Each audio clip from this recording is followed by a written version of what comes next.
बच्चों हमने पद पढ़ा अभी सूरदास का पद।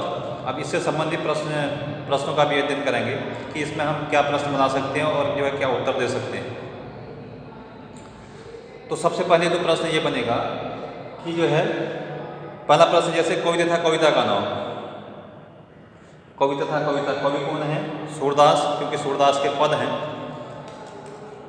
कवि सूरदास और कविता उनके पद, सूरदास के पद। तो पहला प्रश्न तो ये बन गया कि जो है कवि तथा कविता का नाम कवि सूरदास और कविता सूरदास के पद। दूसरा प्रश्न है इसका जैसे इस पद का भावार्थ स्पष्ट कीजिए। अब इस पद का भावार्थ स्पष्ट कैसे करना है कि इससे पहले वाली जो वीडियो है मैंने बनाई तो उसमें मैंने उसकी व्याख्या कर रखी है, वो इसका भावार्थ हो गया। इससे पहले की जो मैंने वीडियो बनाई उसमें मैंने जो है इसकी व्याख्या कर रखी है, वही इसका भावार्थ है। तो तीसरा प्रश्न है इस पद का काव्य सौंदर्य स्पष्ट कीजिए। इस पद का जो काव्य सौंदर्य है कि इस पद में क्या कहा गया है, क्या यह जो है सीख दे रहा है, किसको कहा गया है, किसने कहा है। और दूसरी बात कि इसमें जो है काव्य सौंदर्य, इस पद को जो है निर्माण करने में, इस पद रूपी जो है भवन का निर्माण करने में व्याकरण के जो भाग हैं जैसे भाषा कौन सी है, अलंकार कौन सा है, रस कौन सा है, छंद कौन सा है, तो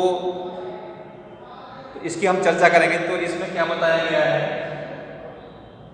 इसमें ये बताया गया, हमने जब इसका भावार्थ जब स्पष्ट किया तो इसमें यह दिखा रखा था कि जो है गोपियाँ कहती हैं उद्धव से कहती हैं, क्योंकि उद्धव जो है गोपियों के लिए क्या ला के आए हैं, श्री कृष्ण के द्वारा जो संदेश दिया गया है गोपियों के लिए उद्धव के माध्यम से, तो उद्धव जो है उसको जब गोपियों से कहते हैं तो गोपियाँ जो है उसको नकार देती हैं, उसको स्वीकारती नहीं हैं। अर्थात जो है उद्धव जो है क्या कहते हैं कि आप जो है निर्गुण निराकार ब्रह्म की उपासना करिए, तो इस पर जो है गोपियाँ कटाक्ष करती हैं और उन्हें जो है बगलें झाँकने के लिए मजबूर कर देती हैं, अर्थात निरुत्तर कर देती हैं। और हम यहाँ पे ये भी देख सकते हैं कि यहाँ पर जो है जो ज्ञान योग है, क्योंकि उद्धव जो है ज्ञान का योग, ज्ञान का संदेश लेके आए हुए हैं, ज्ञान की बातें कर रहे हैं, तो यहाँ पर जो है ज्ञान योग पर, और गोपियाँ जो है भक्ति योग की जो है उपासिका हैं, भक्ति योग को मानती हैं, अर्थात उन्हें जो है श्री कृष्ण की भक्ति करती हैं, उन्हें अपना इष्ट मानती हैं। तो यहाँ पर जो है ज्ञान योग पर भक्ति योग विजयी होते हुए दिखाया गया है, ज्ञान योग पर भक्ति योग विजयी होते हुए दिखाया गया है। और ये जो है भ्रमर गीत की जो है विशेषता भी है